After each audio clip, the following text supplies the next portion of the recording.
5.3 মাত্রার ভূমিকম্পে কাঁপল ঢাকা সহ দেশের বিভিন্ন জেলা এলাকা। উৎপত্তিস্থল সাতক্ষীরায় ক্ষয়ক্ষতির খবর মেলেনি। নতুন সরকার আসার পর ভালো হয়েছে আইন শৃঙ্খলা, যথাসময়ে হবে স্থানীয় সরকার নির্বাচন, মন্তব্য স্থানীয় সরকার মন্ত্রীর।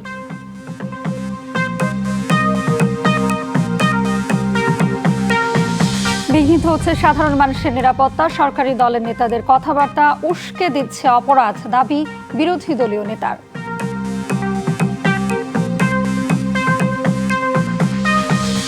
$10,000 পর্যন্ত কৃষি ঋণ মওকুফের সিদ্ধান্তে খুশি কৃষক। চাপ কমে কৃষিতে বিনিয়োগের সুযোগ হবে, মত বিশ্লেষকদের।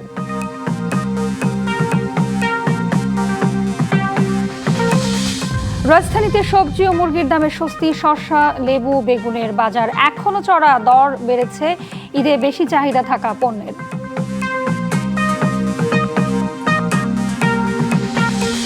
এবং অমর একুশে বইমেলায় ছুটির দিনে বাড়ছে ভিড়, সামনে আরও জমে উঠবে প্রাণের মেলা, আশা পাঠক, লেখক, প্রকাশকদের।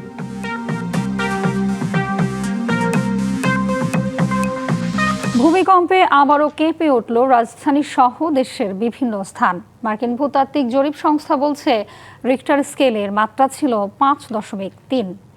দুপুর 1:53 এই ভূমিকম্প অনুভূত হয়। আবহাওয়া দপ্তরের কর্মকর্তা জানিয়েছেন, ভূমিকম্পের উৎপত্তিস্থল সাতক্ষীরার আশাশুনি।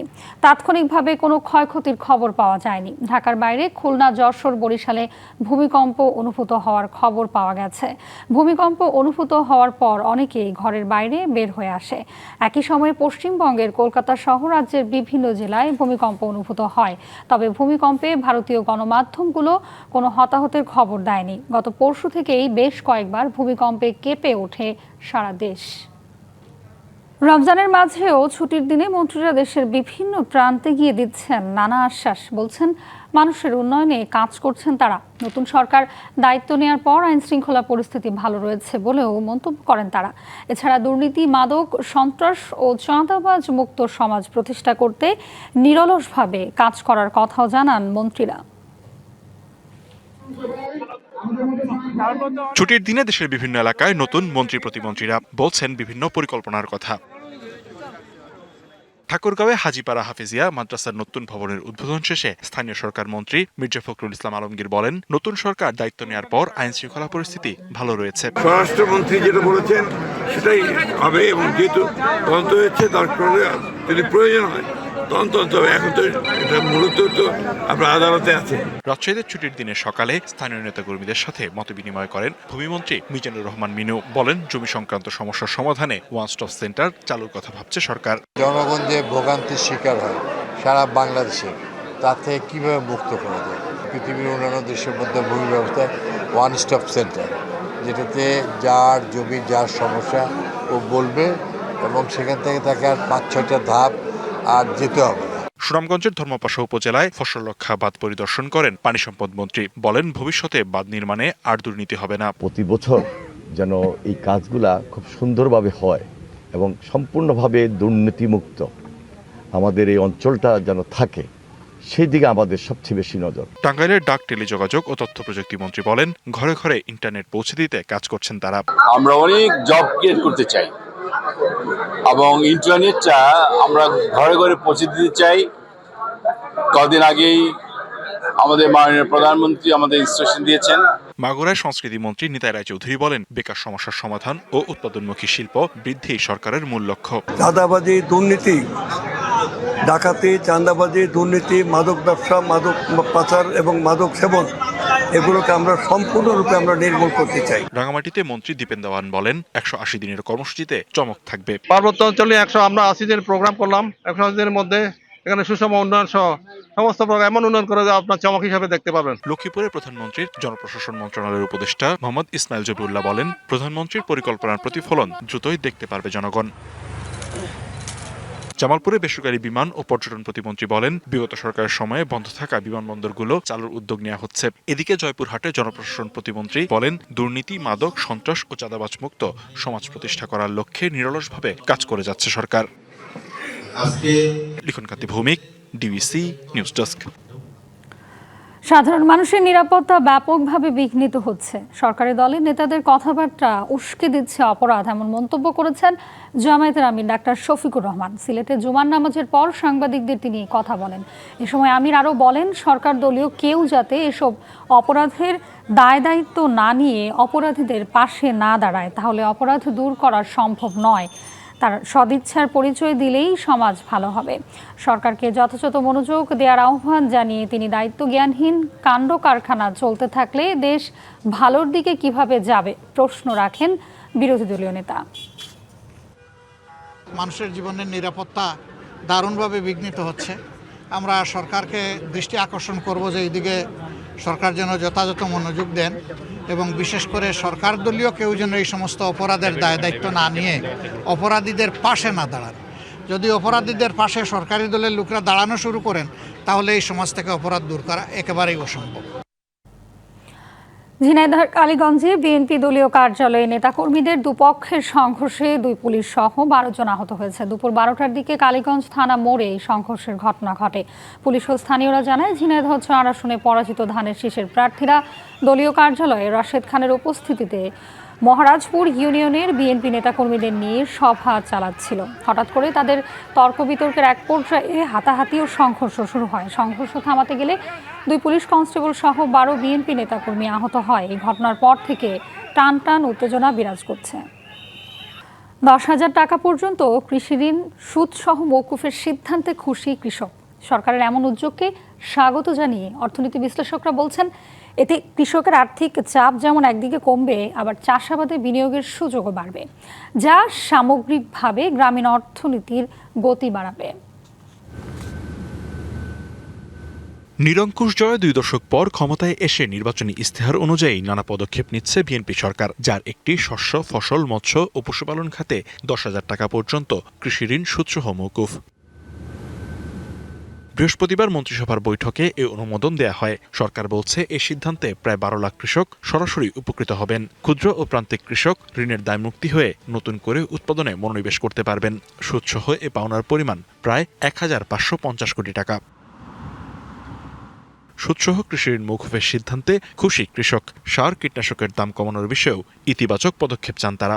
আমরা খুব অভাবী ছিলাম, 10,000 টাকা মুকুট উপকার নাই, অনেক উপকার হয়েছে। আরো নাই গাড়ি এটা সুবিধা জানিয়ে আমাদের সরকার দেয়। আমাদের যে 10,000 টাকা মওকুফ করছে, আমরা কৃষকরা অনেক সাশ্রয় হয়েছি। সরকার যে মৌখিবে এটা 5-10 করে মাফ করে দেয়, তাই এটা সরকার আমার জন্য কৃষকের জন্য ভালো। কৃষিক্ষেত্রে উন্নতি করতে হলে আপনার সারের একটা সিন্ডিকেট আছে, এই সিন্ডিকেটটা ভাঙতে হবে এবং সার কীটনাশকের দাম নিয়ন্ত্রণে আনতে হবে।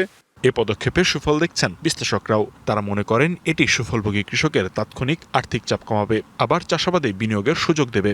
আমাদের কৃষকদের কাছে একটা ভালো মেসেজ গেছে, এই যে বর্তমান সরকার কৃষি বান্ধব এবং ছোট কৃষকদের প্রতি সহানুভূতিশীল, এবং এতে আমাদের কৃষি ক্ষেত্রে ছোট কৃষকদের আগ্রহ জাগবে এবং ভবিষ্যতে আমাদের কৃষকরা, ছোট কৃষকরা এরকম ঋণ গ্রহণে বেশি উৎসাহিত হবে।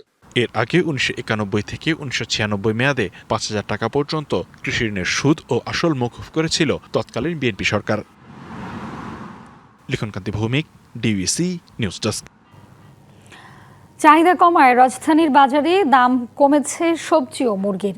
দাম খানিকটা কমলেও রমজানের শুরুতে উত্তাপ ছড়ানো শসা, লেবু ও বেগুন এখনো বিক্রি হচ্ছে চড়া দরে। বিক্রেতারা বলছেন, বাজারে রোজার উত্তাপ কমে এলেও ঈদের চাহিদা বাড়ে, এমন পণ্যের দাম ধীরে ধীরে বাড়ছে। এর মধ্যে বাড়তে শুরু করেছে সুগন্ধি চাল সহ মশলা জাতীয় পণ্যের দর। সারা বছর লেবুর খুব বেশি চাহিদা না থাকলেও রমজানে এর চাহিদা বাড়ে। রোজা থেকে ইফতারিতে একটু শরবতের যে আকাঙ্ক্ষা, সেটি কিন্তু এই পণ্যটির দাম বাড়িয়ে দিয়েছে। রমজানের শুরুতে আকাশ ছোঁয়া লেবুর দাম খানিকটা কমে এলেও এখনও স্বাভাবিক হয়নি। শসা ও বেগুনের দরও চড়া। প্রথম রোজা থেকে অনেক দাম কমছে। বেগুন এখন 120 টাকা, শসা হইলে 100 টাকা, ক্ষীরে 80 টাকা, লেবু 80 টাকা, 100 টাকা। রোজার সময় অ্যাকচুয়ালি প্রত্যেকটা আইটেমেরই কিন্তু একটু বাড়ে। নিয়ন্ত্রণ অ্যাকচুয়ালি যেটা আমরা বলি ওটা ওভাবে হচ্ছে না। খিলগাঁও তালতলা কাঁচা বাজারের বিক্রেতারা বলছেন, চাহিদা কমে যাওয়ায় শিম, ফুলকপি, বাঁধাকপি সহ বেশিরভাগ সবজির দাম কমেছে। তবে করলা, ঢেঁড়স সহ গরম মৌসুমের সবজির দাম বাড়তি। এই করলাটা ছিল আপনার 200 টাকা কেজি, বড়টা 280 টাকা ছিল। আর বড় করলা মনে হয় 180 টাকা বেচন যায়। ভোক্তাদেরও কিছু দোষ আছে, যেটা দেখা যাচ্ছে অতিরিক্ত চাহিদা হয়ে যাচ্ছে। এখন আমাদের উচিত সেটা কম নেওয়া। চাহিদা কমায় দাম কমেছে ব্রয়লার মুরগির, তবে সে তুলনায় বাড়তি সোনালী মুরগির দর, আর ডিম বিক্রি হচ্ছে 100 টাকা ডজন দরে। এখন দাম কম আর কি, কমছে। ব্রয়লার 170 টাকা চলতে আছে, সোনালীটা এখন 300 চলতে আছে। খুচরা বাজারে পেঁয়াজ 40 থেকে 45, আমদানি করা আদা 140, আর রসুনের দাম বেড়ে বিক্রি হচ্ছে 200 থেকে 210 টাকা কেজি দরে। বিক্রেতারা বলছেন স্থিতিশীল আছে ডাল, তেল, চিনির দাম, তবে ঈদে চাহিদা বাড়ে এমন পণ্যের দাম বৃদ্ধির পায়তারা চলছে। এরই মধ্যে দাম বেড়েছে সুগন্ধি চালের। 5 লিটার তেল পাওয়া যায় না, 2 লিটার তেল পাওয়া যায় না। আর কিশমিশ, কাজু বাদাম এগুলোর দাম ঈদে আসার আগে বাড়ে যায়।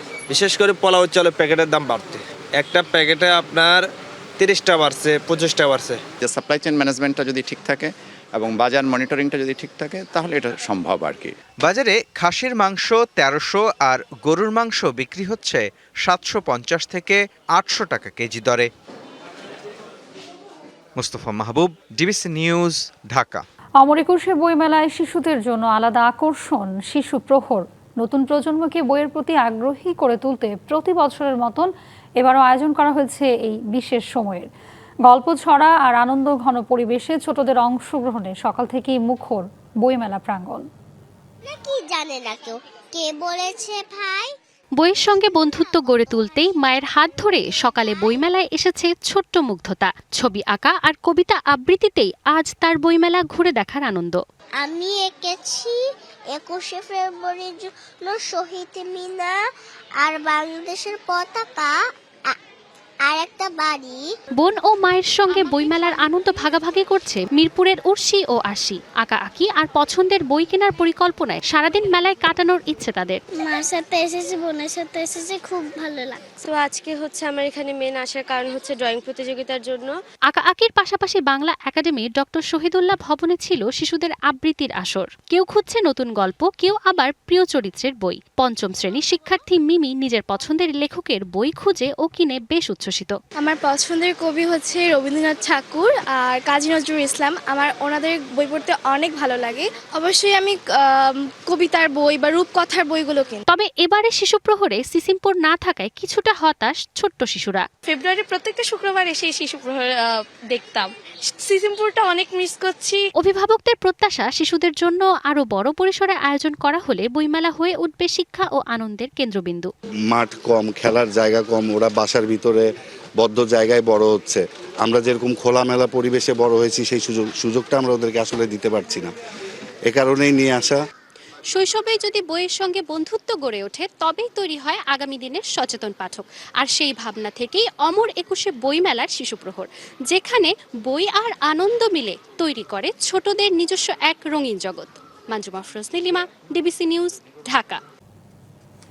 বইমেলা প্রাঙ্গণে রয়েছেন সহকর্মী ইশরাত জাহান উর্মি। আমরা সরাসরি চলে যাচ্ছি তার কাছে।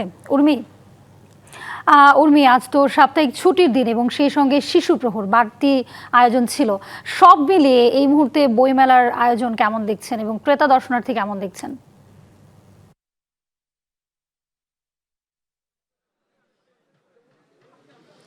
হাবিবা, কিছুটা হতাশাজনক যদি আমি বলি, কারণ শুক্রবারে আমরা বইমেলায় যে চিত্র সাধারণত দেখে থাকি প্রতি বছর, আজকে কিন্তু তেমনটি দেখা যাচ্ছে না। এর কারণগুলো নিশ্চয়ই আপনি জানেন। রোজা একটি কারণ, বইমেলা দেরি করে শুরু হয়েছে, নির্বাচন পরবর্তী সময়ে মেলা আদৌ হবে কিনা সেই নিয়ে এক ধরনের দ্বিধা ছিল, সেই নিয়ে এক ধরনের শঙ্কা বা তর্ক বিতর্ক ছিল। প্রকাশকরা দুই ভাগ হয়ে গিয়েছিলেন মেলা করা না করা নিয়ে। সব কিছুর প্রভাব কিন্তু বইমেলায় পড়েছে, যার কারণে আজকে শুক্রবার দিন এবং বিকেলবেলা হলেও খুব একটা পাঠক কিন্তু চোখে পড়ছে না। আমার সাথে একজন লেখক যুক্ত হচ্ছেন, আমি আসলে লেখকদের সংখ্যার কথাও জানতে চাই। শেখ আমিরুল ইসলাম, তার কতগুলো কাব্যগ্রন্থ রয়েছে। আমি আসলে বই নিয়ে না, আজকে জানতে চাই যে লেখক হিসেবে এই মেলাকে সকলেরই এক ধরনের, প্রকাশকদেরও এক ধরনের কি বলবো শঙ্কা রয়েছে যে মেলা আদৌ জমবে কিনা। লেখক হিসেবে আপনার কি মনে হচ্ছে প্রথম দিন? আসলে রমজান মাসে লেখকের হিসেবে আমি যেটা প্রত্যাশা করতেছি যে পাঠকের চাহিদা ওইভাবে ঠিক পাওয়া যাবে কিনা সেটা সন্দেহ। যদিও মেলা দ্বিতীয় দিন, আজকে উপস্থিতি আস্তে আস্তে বাড়ছে, কিন্তু বই কেনার মতো আগ্রহ পাঠক এখনো খুব একটা দেখা যাচ্ছে না। তার মানে এবং সারা যে কটা দিন চলবে মেলা, সে কটা দিন আপনার কি মনে হয় সংখ্যা কেমন বোধ করছেন? এই সংখ্যা রোজার মাস হিসেবে অন্যবারের মতো হবে বলে আসলে ঠিক এখনো বোঝা যাচ্ছে না। আপনার বইগুলোর নাম একটু আমি বলে দিই। কোথায় হারালে তুমি, এটি হচ্ছে তার একটি বই। আর আরেকটা দেখতে পাচ্ছি আমি তোমার প্রতীক্ষায় আরেকটি, এগুলো কাব্যগ্রন্থ মূলত। আপনার বইগুলোর জন্য আরেকটি বই, এটি হচ্ছে নিঃস্বার্থ ভালোবাসা। আপনার বইগুলোর জন্য শুভকামনা রইল। আরেকটি বিষয় একটু হাবিবা আপনাকে বলতে পারি যে অব্যবস্থাপনা রয়েছে এখন পর্যন্ত, স্টল সজ্জা কিন্তু শেষ হয়নি, কারণ আপনি জানেন যে আসলে মেলা হবে কিনা সেটা নিয়ে যেহেতু শঙ্কা ছিল, খুবই অব্যবস্থাপনা রয়েছে। আমি যদি আমার সহকর্মীকে একটু দেখাতে বলি যে এখনো সমস্ত আবর্জনা পরিষ্কার হওয়ার যে বিষয়টি সেটি এখনো হয়নি, অনেক স্টল সজ্জার কাজ এখনো বাকি রয়ে গেছে, সেগুলোর কাজ এখনো চলছে। তারপরে যেই ধুলা যেটি রয়েছে, সেই ধুলার কোনো এখন পর্যন্ত, যেহেতু মানুষ কম সে কারণে কিন্তু ধুলোর অত্যাচার আজকে কম হলেও যদি মানুষ বাড়তে থাকে তাহলে আসলে এই ব্যবস্থাপনাটাও বাংলা একাডেমিকে করতে হবে, সেটিও একটা বিষয়। এবং তবে এটি ঠিক যে একেবারেই যে রমজান মাস হিসেবে একেবারেই সাধারণ মানুষ বা ক্রেতা পাঠক আসছেন না তাও বলা যায় না। আস্তে আস্তে উপস্থিতি বাড়ছে, যেমনটি একটু আগে লেখক আমিরুল ইসলাম বলে গেলেন যে ধীরে ধীরে বাড়ছে পাঠকের সংখ্যা, ক্রেতার সংখ্যা। এই মেলায় ধীরে ধীরে হয়তো বাড়বে, আবার একই সঙ্গে এটিও একটা আশঙ্কার জায়গা, কারণ রমজান মাসে আসলে সবাই ঈদমুখী হয়, অনেকে ঢাকার বাইরে চলে যায়। ঢাকার একটি বড় অংশ কিন্তু ঢাকা যারা বসবাস করেন তারা ঢাকার বাইরে চলে যান, ফলে সব মিলিয়ে এক ধরনের শঙ্কা কিন্তু রয়ে গেছে সকলের মনেই। আপাতত আমার কাছে অমর একুশে গ্রন্থমেলা থেকে এই ছিল সর্বশেষ তথ্য। ধন্যবাদ আপনাকে। রশি টানানো নিয়ে দ্বন্দ্বে ফরিদপুরে জুয়েল আহমেদ নামে এক যুবককে পিটিয়ে হত্যা করা হয়েছে। সকালে শহরের গোয়ালচামট মোল্লাবাড়ি সড়কে এই ঘটনা ঘটে। স্থানীয়রা জানান, ভাঙাড়ি ব্যবসায়ী মোহাম্মদ সরফরাজের পরিবারের সাথে জুয়েল আহমেদের পরিবারের দ্বন্দ্ব চলে আসছিল। সকালে সরফরাজের পরিবারের সদস্যরা জুয়েলের বাড়ির প্রবেশ পথে রশি টানানোর সময় অযাচিত শব্দের ব্যবহার করে নানা রকম উচ্ছৃঙ্খলা করতে থাকে। এ নিয়ে দুই পরিবারের মধ্যে কথা কাটাকাটি হয়। এক পর্যায়ে সরফরাজের পরিবারের সদস্যরা লাঠিসোঁটা ও রড নিয়ে হামলা চালিয়ে জুয়েল আহমেদ ও তার ছোট ভাই সোহেল আহমেদকে বেধড়ক পিটিয়ে জখম করে। ফরিদপুর মেডিকেল কলেজ হাসপাতালে নেওয়া হলে জুয়েলের মৃত্যু হয়। ঘটনায় সরফরাজ ও তার স্ত্রীকে আটক করা হয়েছে। 20 রমজানের আগে সব পোশাক শ্রমিকদের বেতন ও বোনাস পরিশোধের দাবি জানিয়েছেন শ্রমিক নেতারা। সকালে জাতীয় প্রেস ক্লাবের সামনে জাতীয় গার্মেন্টস শ্রমিক জোট বাংলাদেশ সহ কয়েকটি ট্রেড ইউনিয়নের ব্যানারে বিক্ষোভ সমাবেশে এই দাবি জানানো হয়। শ্রমিক নেতারা বলেন, ঈদের আগে দেশের কোনো পোশাক শ্রমিকদের বেতন বোনাস বকেয়া থাকতে পারবে না। তাদের অভিযোগ, ক্ষমতার বদল হলেও শ্রমিকদের জীবনে কোনো পরিবর্তন আসে না। শ্রমিক নেতারা আরও বলেন, যত শ্রমিক নেতা ও সাধারণ শ্রমিকের নামে মিথ্যা হয়রানিমূলক মামলা আছে সেগুলো ঈদের আগে প্রত্যাহার করতে হবে। দ্রুত শ্রমিকদের বেতন বোনাস পরিশোধ করা না হলে কঠোর আন্দোলন গড়ে তোলারও হুঁশিয়ারি দেন শ্রমিক নেতারা।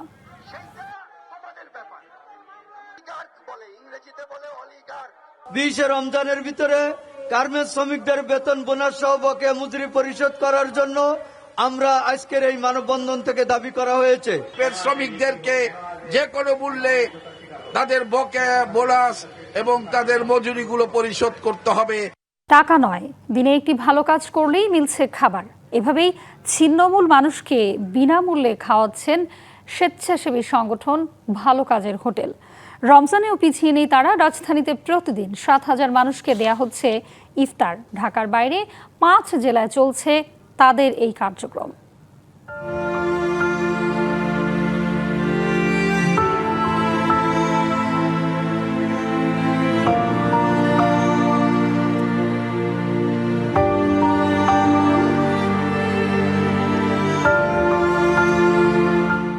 আজকে ভালো কাজ করছি, একটু অন্ধরে পথ দেখাই দিয়েছি।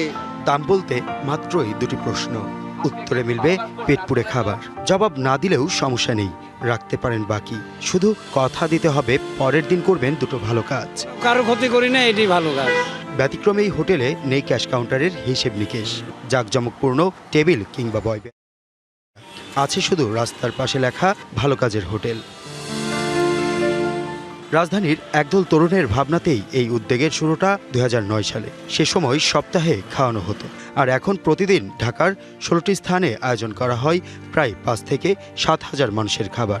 পবিত্র রমজান মাস, আমরা ইফতারে মোটামুটি এখন 7,000-এর মতন ইফতারের আয়োজন হচ্ছে প্রতিদিন। আর তো এটা আসলে আমাদের শুধু একার পক্ষে সম্ভব না। আমরা সবাইকে, আমাদের যারা সমাজের বিভিন্ন শ্রেণীর মানুষ আছে তাদের সবাইকেই বলবো যে আপনারা আপনাদের সবার জায়গা থেকে যে অন্তত কেউ যাতে না খেয়ে না ঘুমায় আর কি, সবাই যাতে অন্তত একটু ভরা পেটে রাতে ঘুমায় আর কি। অসহায় নিরন্ন মানুষ আসছেন এখানে, ভালো কাজের বিনিময়ে খেতে পারছেন পেট পুড়ে। ভালো কাজের নামাজ পড়ছি, আল্লাহকে ডাকছি। খিচুড়ি দিয়েছে, মুরগি দিয়েছে। যখন তারা খাবার খেয়ে একটা হাসি দেয়, তৃপ্তির হাসি দেয়, এই হাসি দেখে আমাদের সমস্ত কষ্ট দূর হয়ে যায়। রমজানে দুপুরের খাবারের পরিবর্তে ইফতার করানো হচ্ছে 7,000 মানুষকে এবং সেহরিতে খাবার দেওয়া হচ্ছে প্রায় 1,000 মানুষকে। দিনে একটি মাত্র ভালো কাজ করে যে কেউ খেতে পারেন বিনামূল্যের এই খাবার। সমাজের বিত্তবানদের এই উদ্যোগে এগিয়ে আসার প্রত্যাশা করছে ভালো কাজের হোটেলের এই তরুণেরা। হাসিব পান্থ, ডিবিসি নিউজ, ঢাকা। ডিবিসি সংবাদ এই ছিল এখনকার মতন। ডিবিসি নিউজের সংবাদগুলো পড়তে ভিজিট করুন dbcnews.tv আর ভিজিট করুন ডিবিসির ফেসবুক পেজ ও ইউটিউব চ্যানেলে। ডিবিসির সঙ্গে থাকুন।